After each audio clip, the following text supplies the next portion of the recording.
রামায়ণ গুণ কীর্তন। আমার প্রাণ গোবিন্দ রেখে বলেছি কেন? আমার প্রাণ গোবিন্দ রেখে বলেছে কেন?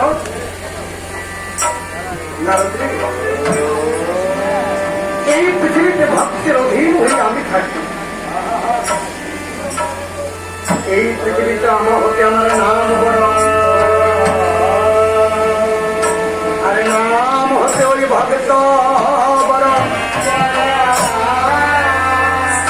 আর ভক্ত হতে ভক্তের জন্য ভুলিয়া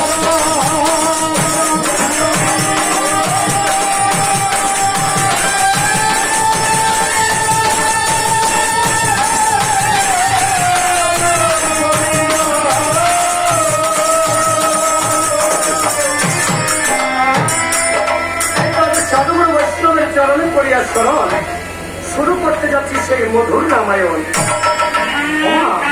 রামায়ণ হচ্ছে এমন একটা জিনিস, কৃষ্ণ নামে জীবের আত্মশুদ্ধি প্রেমের উদয়, আর রাম নামে জীবের দেহ শুদ্ধি ও পাপ পাপের ক্ষয়।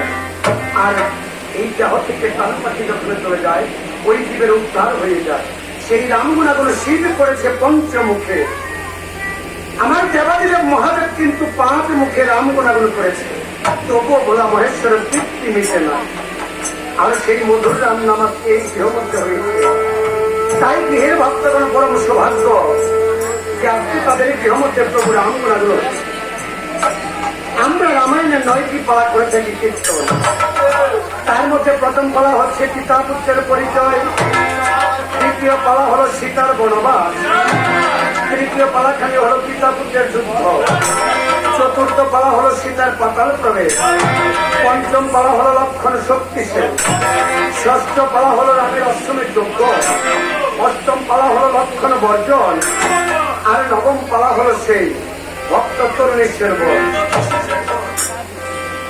আজ সাধুগুরু বৈষ্ণবগণ যেই পালাটি বলবেন চেষ্টা করব কিন্তু করিতে কীর্তন।